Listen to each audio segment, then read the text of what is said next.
వ్యవసాయం కోసం అంటే ఆ వ్యవసాయాన్ని డెవలప్ చేయడం కోసం వ్యవసాయదారులకి అంటే వ్యవసాయం చేసే వాళ్ళకి 1,00,000 నాగళ్ళని దానం చేశాడు. అలా వ్యవసాయ అభివృద్ధి కోసం కృషి చేశాడు. అడవులను నిర్మూలించి వ్యవసాయ భూములను పెంపొందించి వ్యవసాయ అభివృద్ధి కోసం కృషి చేసినటువంటి వ్యక్తి ఎవరు అంటే మొదటి శాంతమాలుడు అనేటువంటి వ్యక్తి. ఎవరు అంటే మొదటి శాంతమాలుడు. మరి ఈ మొదటి శాంతమాలుడు అనేటువంటి వ్యక్తికి, మొదటి శాంతమాలుడికి 2 సిస్టర్స్ ఉన్నారు. మొదటి శాంతమాలుడి యొక్క సిస్టర్స్ శాంతిశ్రీ, హర్మశ్రీ. ఇతని యొక్క హర్మ్యశ్రీ. ఇతని యొక్క 2 సిస్టర్స్ అండి, శాంతిశ్రీ మరియు హర్మ్యశ్రీ. శాంతిశ్రీ, హర్మ్యశ్రీ. మరి శాంతిశ్రీ అనేటువంటి వ్యక్తిని అంటే శాంతిశ్రీ అనేటువంటి మొదటి శాంతమాలుడి యొక్క సిస్టర్ని, మొదటి శాంతమాలుడికి 2 సిస్టర్స్ ఉన్నారు. వాళ్ళు శాంతిశ్రీ మరియు హర్మ్యశ్రీ. శాంతిశ్రీని పుగియనాడుకు చెందిన శాంతిశ్రీని పుగియనాడుకు చెందిన స్కందశ్రీకి ఇచ్చి పెళ్లి చేయడం జరిగింది. శాంతిశ్రీని పుగియనాడుకి ఇచ్చిన ఎవరికి ఇచ్చి పెళ్లి చేశారు అంటే స్కందశ్రీకి ఇచ్చి పెళ్లి చేయడం జరిగింది. శాంతిశ్రీని పుగియనాడుకు చెందిన స్కందశ్రీకి ఇచ్చి పెళ్లి చేయడం జరుగుతుంది. పుగియనాడు అంటే ఒంగోలు ప్రాంతం. పుగియనాడు అంటే ఒంగోలు ప్రాంతం. ఒంగోలు శ్రీశైలం ప్రాంతం. ఒంగోలు శ్రీశైలం ప్రాంతం. పుగియనాడు ఒంగోలు శ్రీశైలం ప్రాంతం.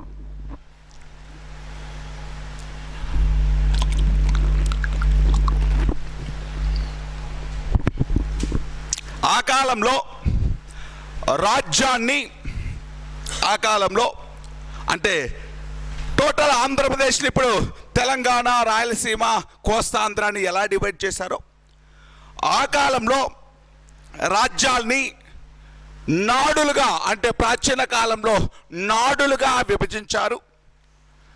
నాడులుగా విభజించినప్పుడు పాకనాడు అంటే నెల్లూరు ప్రాంతం. పాకనాడు అంటే ఏ ప్రాంతం అండి? నెల్లూరు ప్రాంతం. పుగియనాడు ఒంగోలు శ్రీశైలం ప్రాంతం.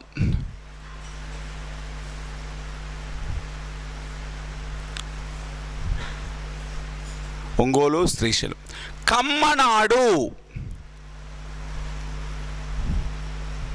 కమ్మనాడు సేమ్ అండి, ఒంగోలు గుంటూరు ప్రాంతం.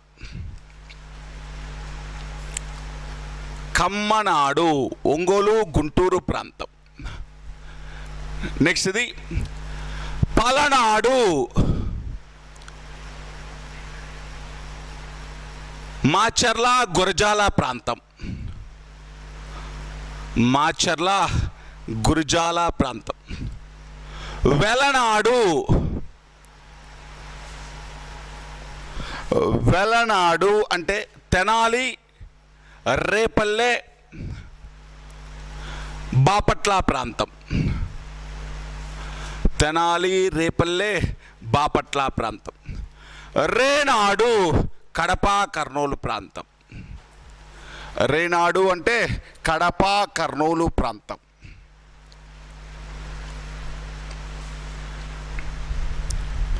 కడప, కర్నూలు ప్రాంతం. అంటే ఆ కాలంలో రాజ్యాన్ని అంటే టోటల్ ఆంధ్ర ప్రాంతాన్ని నాడులుగా పిలిచేటువంటి వాళ్ళు. ఒక్కొక్క ప్రాంతాన్ని ఒక్కొక్క నాడు అంటున్నాం. పాకనాడు అంటే నెల్లూరు ప్రాంతం. పుగియనాడు అంటే ఒంగోలు శ్రీశైలం ప్రాంతం. కమ్మనాడు అంటే ఒంగోలు గుంటూరు ప్రాంతం. పలనాడు మాచర్ల గురజాల, వెలనాడు తెనాలి, రేపల్లె, బాపట్ల ప్రాంతం. రేనాడు కడప, కర్నూలు ప్రాంతం. రేనాడు అంటే కడప, కర్నూలు ప్రాంతం. ఓకేనా? ఆ రోజుల్లో రాజ్యము అంటే దేశము, నాడు అంటే రాష్ట్రము. రాజ్యము అంటే దేశము, నాడు అంటే రాష్ట్రం. అంటే ఒక రాజ్యంలో డిఫరెంట్ ఏరియాస్ అని, ఒక రాజ్యంలో డిఫరెంట్ ఏరియాస్ అని. ఇప్పుడు మళ్ళీ వస్తుందండి, నాడులు అనేటువంటివి మీకు వస్తాయి, అప్పుడు చెప్తాను నాడుల గురించి. జస్ట్ నేను ఎప్పుడైనా ఇలా చెప్తూ పుగియ నాడుకి సంబంధించినటువంటి రాజుకిచ్చి పెళ్లి చేశారు అంటే, పుగియ రాజు అంటే ఏ ప్రాంతాన్ని పరిపాలిస్తున్నాడో మనకు తెలియాలి. పుగియ నాడు అంటే ఏ ప్రాంతం? ఒంగోలు స్త్రీ. ఇప్పుడు చూడండి, మొదటి శాంతమాలుడి యొక్క సిస్టర్ శాంతిశ్రీని ఎవరికిచ్చి పెళ్లి చేశాడు? పుగియ రాజు అయినటువంటి స్కందశ్రీ, పుగియ రాజుకు సంబంధించిన స్కందశ్రీకి ఇచ్చి పెళ్లి చేయడం జరిగింది. మరి ఈ శాంతిశ్రీకి ఒక కొడుకు ఒక కూతురు ఉన్నారు. వాళ్ళ పేర్లేంటో తెలియటం లేదు. ఓకేనా? అంతవరకు గుర్తుపెట్టుకోండి చాలు. కొడుకు కూతురు ఏమీ వద్దు, జస్ట్ అలా గుర్తుపెట్టుకోండి, మళ్ళీ వస్తుంది. నెక్స్ట్ ఇంకొక సిస్టర్ ఉంది. ఎవరావిడ? హర్మ్యశ్రీ. ఇంకొక సిస్టర్ ఎవరు అంటే హర్మ్యశ్రీ. ఈ హర్మ్యశ్రీ అనేటువంటి ఈవిడని ఎవరికిచ్చి పెళ్లి చేశాడు అనేటువంటి దానికి సంబంధించి అంటే లేదు, ఎక్కడ ఇన్ఫర్మేషన్ లేదు. హర్మ్యశ్రీ యొక్క భర్త పేరు ఏంటి, వాళ్ళ యొక్క హస్బెండ్ ఎవరు, ఏ ప్రాంతాన్ని పరిపాలిస్తున్నాడు అనేటువంటి విషయం లేదు. కాకపోతే ఈ హర్మ్యశ్రీకి ఇద్దరు కూతుర్లు ఉన్నారు. వాళ్ళ పేరు షష్ఠిశ్రీ మరియు బాపిశ్రీ. షష్ఠిశ్రీ, బాపిశ్రీ అనేటువంటి ఇద్దరు కూతుర్లు ఉన్నారు. హర్మ్యశ్రీ యొక్క కూతుర్లు ఇద్దరు అండి, షష్ఠిశ్రీ, బాపిశ్రీ. ఎగ్జామ్లో నేను చెప్తాను మళ్ళీ ఎందుకు పేర్లు చెప్తున్నాను. ఈ పేర్లన్నీ నేర్చుకోవాలా అంటే నేర్చుకోవాల్సిన అవసరం లేదు, ఐడియా ఉండాలి. ఏమని ఐడియా ఉండాలి అంటే, మొదటి శాంతమాలుడికి ఇద్దరు సిస్టర్స్ ఉన్నారు. ఈ ఇద్దరు సిస్టర్స్లో మొదటి సిస్టర్ శాంతిశ్రీని పుగియనాడుకు చెందిన స్కందశ్రీకి ఇచ్చి పెళ్లి చేశాడు. వాళ్ళకి ఒక కొడుకు ఒక కూతురు, అలా గుర్తుపెట్టుకోండి. నెక్స్ట్ ఇది మొదటి శాంతమాలుడికి ఇంకొక సిస్టర్ ఉంది. ఈ సిస్టర్ పేరు హర్మ్యశ్రీ. ఈ సిస్టర్కి ఇద్దరు కూతుర్లు ఉన్నారు. ఆ ఇద్దరు కూతుర్లు షష్ఠిశ్రీ, బాపిశ్రీ. అంటే ఎందుకు చెప్తున్నాను అంటే, మొదటి శాంతమాలుడికి ఒక కొడుకు వచ్చాడు. మొదటి శాంతమాలుడి కొడుకే మీకు తర్వాత వచ్చేటువంటి వీరపురుషదత్తుడు. ఈ వీరపురుషదత్తుడు ఎవరిని పెళ్లి చేసుకుంటాడు అంటే, తన యొక్క మేనత్తల కూతుర్లనే పెళ్లి చేసుకుంటాడు. మేనత్తలు అంటే ఎవరు? తన ఫాదర్ యొక్క సిస్టర్స్. ఎవరెవరు వాళ్ళు? శాంతిశ్రీ, హర్మ్యశ్రీ. అంటే శాంతిశ్రీ, హర్మ్యశ్రీ ఇద్దరు మేనత్తల కూతుర్లని పెళ్లి చేసుకున్నాడు. ఇలా మేనరికాన్ని ఫాలో అయినటువంటి మొట్టమొదటి ఆంధ్రదేశంలోని రాజవంశం ఇక్ష్వాకులు. మేనత్తల కూతుర్లని పెళ్లి చేసుకునేటువంటి మేనరికాన్ని ఫాలో అయినటువంటి మొట్టమొదటి ఆంధ్రదేశంలోని రాజ్యం ఏంటి అంటే ఇక్ష్వాకులు. మీరు ఆ పేర్లు గుర్తుండవా అనేటువంటిది అనవసరం. గుర్తు అనేటువంటిది మీకు క్యాపబిలిటీ ఉంటే పెట్టుకోండి, లేకపోతే అనవసరం. ఈ షష్ఠిశ్రీ, బాపిశ్రీ, హర్మ్యశ్రీ కూతుర్లు ఎవరు ఎప్పుడు ఎగ్జామ్లో రాదు. హర్మ్యశ్రీ కూతుర్లు ఎవరు ఎగ్జామ్లో రాదు. లేకపోతే వీళ్ళిద్దరు సిస్టర్స్ వరకు గుర్తుపెట్టుకోండి, శాంతిశ్రీ, హర్మ్యశ్రీ. ఈ శాంతిశ్రీ కూతుర్లని అదేవిధంగా హర్మ్యశ్రీ కూతుర్లని ఎవరు పెళ్లి చేసుకున్నారు?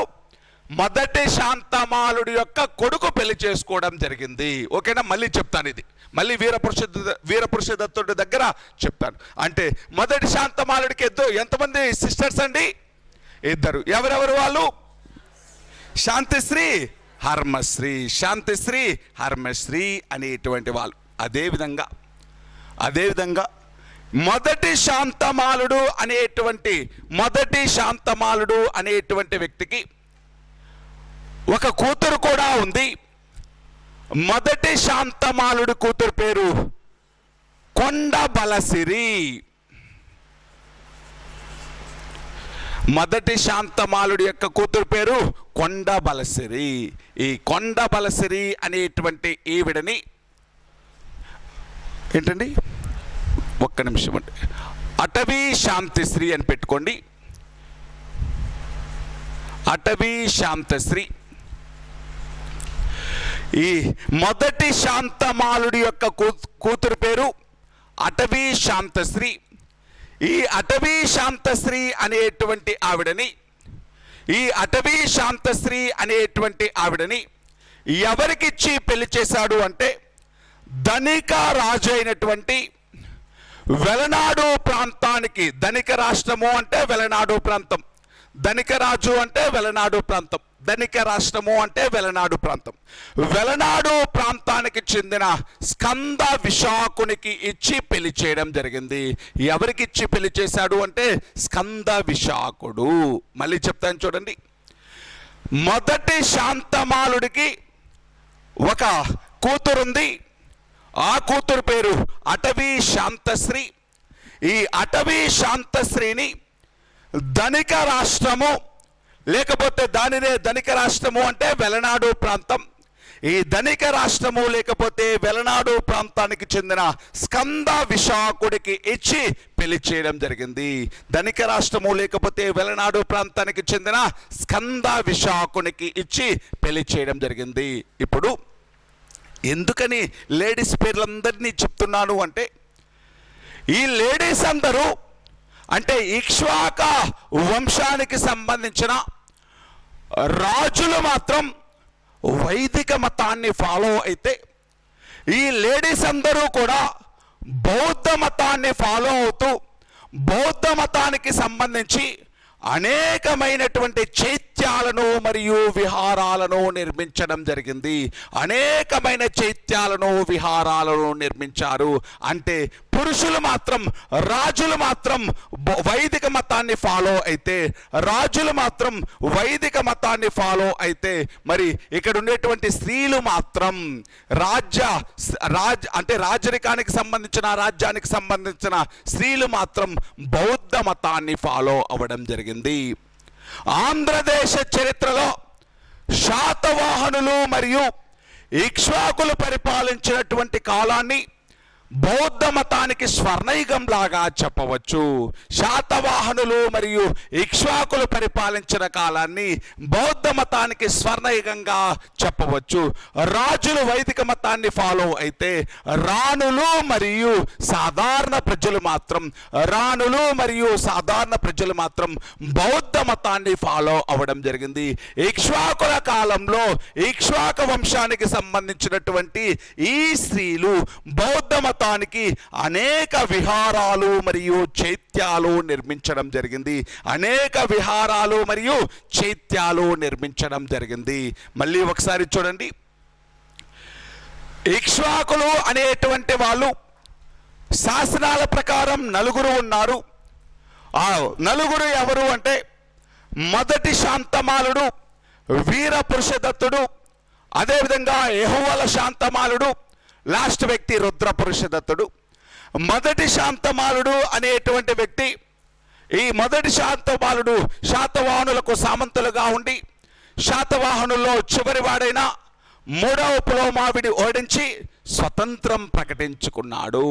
మరి ఈయన స్వతంత్రం ప్రకటించుకున్న తర్వాత అనేకమైనటువంటి యజ్ఞయాగాలు, అశ్వమేధ యాగం, రాజసూయ యాగాలు లాంటివి చేసి బ్రాహ్మణులకి లక్షల కొలది నాగలని, లక్షల కొలది ఆవులని దానం చేశాడు. కోట్ల కొలది బంగారు నాణాలను డొనేట్ చేసి గోశత శాస్త్ర, హలశత శాస్త్ర అనేటువంటి టైటిల్స్ పొందాడు. దీనితో పాటు ఇతనికి సామ్రాట్, మహారాజా, మహాదానపతి అనేటువంటి టైటిల్స్ ఉన్నాయి. ఉత్తర భారతదేశం నుంచి బ్రాహ్మణులను పిలిపించి వైదిక మతాన్ని ప్రచారం చేయించడం జరిగింది. అదేవిధంగా ఇతను విరూపాక్షుడి యొక్క భక్తుడు, శివుడి యొక్క భక్తుడు. దానితో పాటు కార్తికేయుడిని కూడా పూజించాడు. కార్తికేయుడు అంటే ఈ కార్తికేయుడే మహాసేనుని కూడా పూజించడం జరిగింది.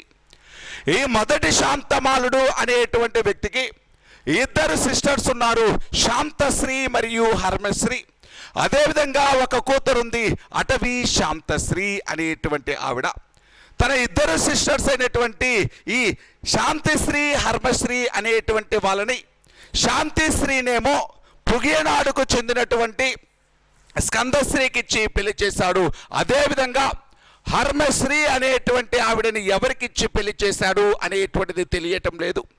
ఈ శాంతిశ్రీ యొక్క కూతురులని, అంటే శాంతిశ్రీకి ఒక కూతురు ఉంది, ఆవిడని, హర్మశ్రీకి ఉన్నటువంటి ఇద్దరు కూతుర్లు షష్ఠిశ్రీ, బాపిశ్రీ అనేటువంటి వాళ్ళని ఎవరు పెళ్లి చేసుకున్నారు అంటే మొదటి శాంతమాలుడి యొక్క కొడుకైనటువంటి వీరపురుషదత్తుడు పెళ్లి చేసుకోవడం జరిగింది. ఇలా మేనరికము లేకపోతే మేనత్తల కూతుర్లని పెళ్లి చేసుకోవడం అనేటువంటి కల్చర్ ఎవరి కాలం నుంచి స్టార్ట్ అయింది అంటే ఇక్ష్వాకుల కాలం నుంచే స్టార్ట్ అయింది, ఇతని కాలం నుంచే స్టార్ట్ అయింది. అదేవిధంగా ఈ మొదటి శాంతమాలుడికి ఒక కూతురు ఉంది, అటవీ శాంతశ్రీ. ఈ అటవీ శాంతశ్రీని ధనిక రాష్ట్రానికి చెందిన, ధనిక కులానికి చెందినటువంటి, ధనిక రాష్ట్రము అంటే వెలనాడు ప్రాంతం, వెలనాడు ప్రాంతానికి రాజు అయినటువంటి స్కంద విశాఖుడికి ఇచ్చి పెళ్లి చేయడం జరిగింది. స్కంద విశాఖుడికి ఇచ్చి పెళ్లి చేయడం జరిగింది. వీళ్ళు ఇప్పుడు ఎవరైతే చెప్తున్నామో స్కందశ్రీ అనేటువంటి వ్యక్తి, స్కంద విశాఖుడు అనేటువంటి వాళ్ళు ఇద్దరూ కూడా మొదటి శాంతమాలుడి యొక్క సామంతులు. వీళ్ళిద్దరు సిస్టర్స్ని ఇచ్చాడు, కూతురుని ఇచ్చాడు. చూడండి, వీళ్ళందరూ కూడా ఎవరి యొక్క సామంతులు అంటే అంటే స్కందశ్రీ కానీ స్కంద విశాఖుడు కానీ ఎవరికి సామంతులు? మొదటి శాంతమాలుడి యొక్క సబార్డినేట్స్. మొదటి శాంతమాలుడి యొక్క సామంతులైనటువంటి ఈ స్కందశ్రీకి ఏమో తన యొక్క సిస్టర్ అయినటువంటి శాంతిశ్రీని ఇచ్చాడు. తన యొక్క డాటర్ అయినటువంటి స్కంద విశాఖుడికి ఏమో తన కూతురు అయినటువంటి అటవీ శాంతశ్రీని ఇచ్చి పెళ్లి చేయడం జరిగింది. అటవీ శాంతశ్రీ అంటే స్కందశ్రీ మరియు స్కంద విశాఖుడు ఇద్దరూ కూడా ఎవరు? మొదటి శాంతమాలుడి యొక్క సబార్డినేట్స్. ఇక్కడ ఒక ఇంపార్టెంట్ పాయింట్ చూడండి. ఆ రోజులలో సామంత రాజులకి, ఆ రోజుల్లో సామంతులని ఏమని పిలిచేవాళ్ళు? సామంతుల్ని ఏమని పిలిచేవాళ్ళు?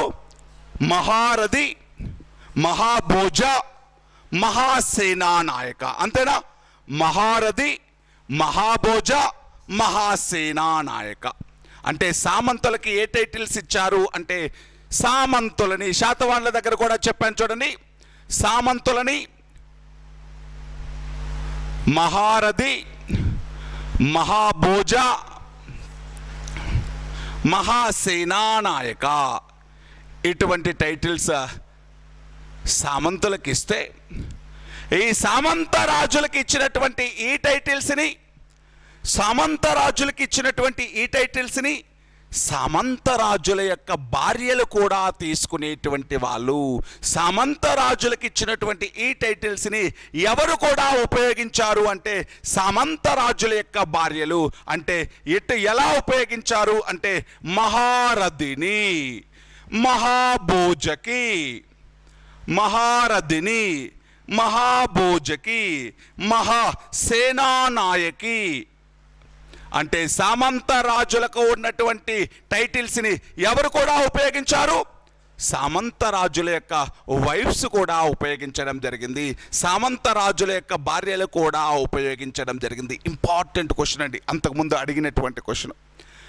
సామంత రాజులకు ఏమేమి టైటిల్స్ ఉన్నాయి అంటే మహారథి, మహాభోజ, మహాసేనా నాయక.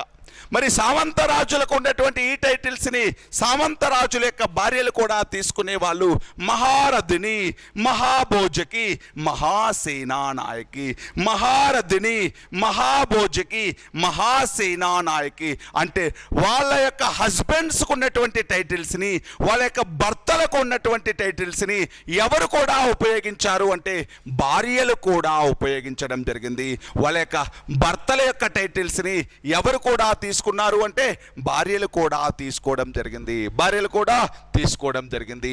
ఇది ఎవరికి సంబంధించింది అంటే మొదటి శాంతమాలుడికి సంబంధించింది. మొదటి శాంతమాలుడు అనేటువంటి వ్యక్తి గొప్పదనము, లేకపోతే మొదటి శాంతమాలుడికి సంబంధించిన ఇన్ఫర్మేషన్ మనకు ఎలా తెలుస్తుంది? మనకు ఎలా తెలుస్తుంది అంటే మొదటి శాంతమాలుడి యొక్క కొడుకైనటువంటి వీర పురుషదత్తుడు వేయించిన నాగార్జునకొండ శాసనం ద్వారా తెలుస్తుంది. ఎలా తెలుస్తుందండి? నాగార్జునకొండ శాసనం. మొదటి శాంతమాలుడికి సంబంధించిన ఇన్ఫర్మేషన్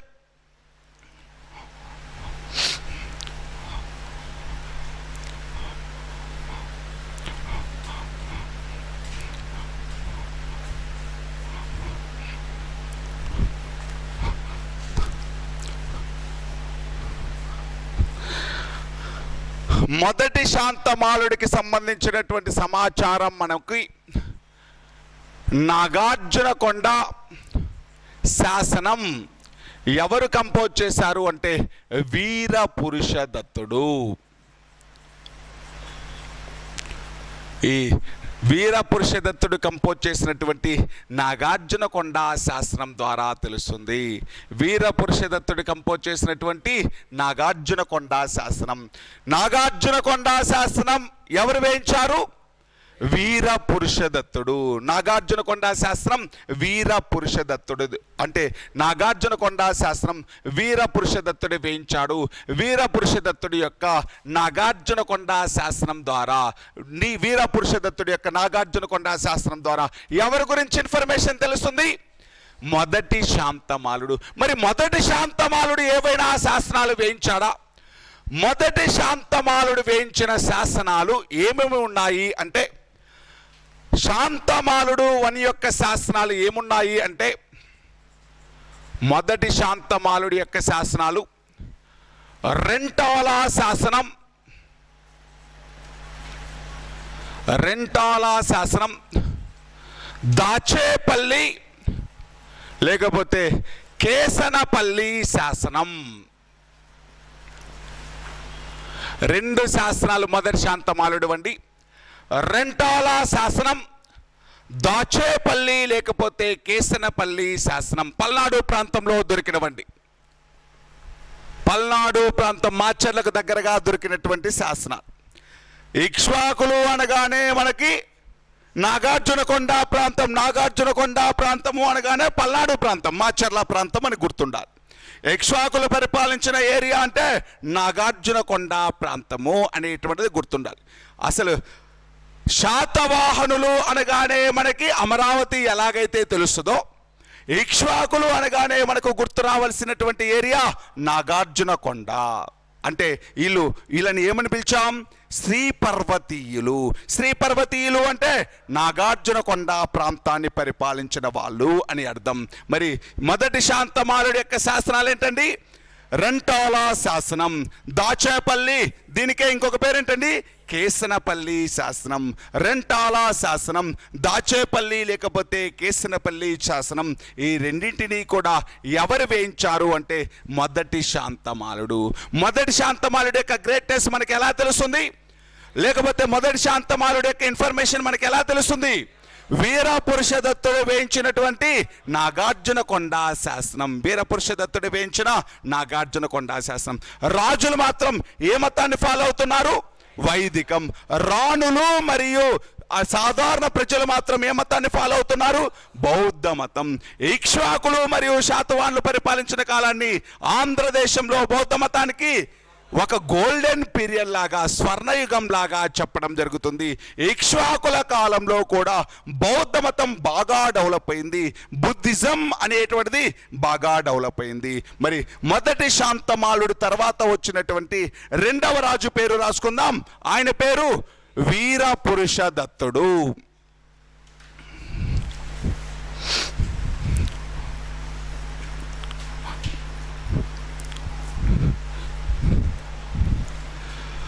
వీర పురుషదత్తుడు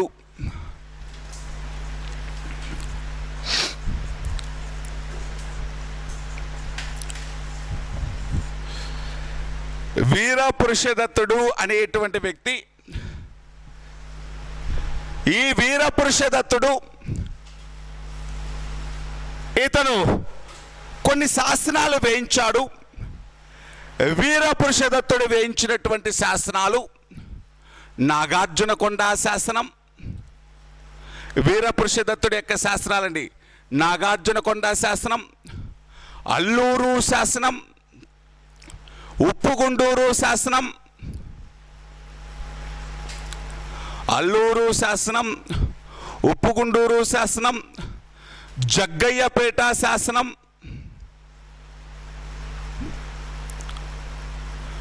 నాగార్జునకొండ శాసనం, అల్లూరు శాసనం, ఉప్పుగుండూరు శాసనం, దాంతోపాటు జగ్గయ్యపేట శాసనం. నాగార్జునకొండ శాసనం, అల్లూరు శాసనం, ఉప్పుగుండూరు శాసనం, జగ్గయ్యపేట శాసనం. ఈ శాసనాలను వేయించింది ఎవరు అంటే వీరపురుషదత్తుడు అనేటువంటి వ్యక్తి. ఈ శాసనాలను వేయించింది వీరపురుషదత్తుడు. మరి ఇంతకుముందు పరిపాలించినటువంటి ఇతని ఫాదరు మొదటి శాంతమాలుడు వైదిక మతస్థుడు అయితే, వీరపురుషదత్తుడు మాత్రం తన యొక్క రాణుల యొక్క ప్రభావంతో, తన యొక్క వైఫ్స్ యొక్క ప్రభావంతో, అదేవిధంగా తన యొక్క మేనత్తల యొక్క ప్రభావంతో, తన యొక్క కూతురు యొక్క ప్రభావంతో వైదిక మతాన్ని వదిలేసి బౌద్ధ మతంలోకి జాయిన్ అవ్వడం జరిగింది. అంటే వైదిక మతాన్ని వదిలేసి ఏ మతాన్ని అడాప్ట్ చేసుకున్నాడు, ఏ మతాన్ని బాగా ఎంకరేజ్ చేశాడు అంటే బౌద్ధ మతాన్ని ఎంకరేజ్ చేయడం జరిగింది. అంటే తన యొక్క భార్యల ప్రభావంతో, తన యొక్క మేనత్తల యొక్క ప్రభావంతో, తన యొక్క కూతురి ప్రభావంతో, అంటే రాజవంశంలోని స్త్రీల ప్రభావంతో ఇతను వైదిక మతాన్ని వదిలేసి బౌద్ధ మతంని అడాప్ట్ చేసుకోవడం జరిగింది. బౌద్ధ మతాన్ని ఫాలో అవ్వడం జరిగింది. మరి ఈ వీరపురుషదత్తుడు బౌద్ధ మతాన్ని తీసుకున్నాడు అని మనకి ఎలా తెలుస్తుంది అంటే, వీరపురుషదత్తుడు బౌద్ధ మతాన్ని తీసుకున్నట్టు మనకి ఎలా తెలుస్తుంది అంటే, నాగార్జునకొండపై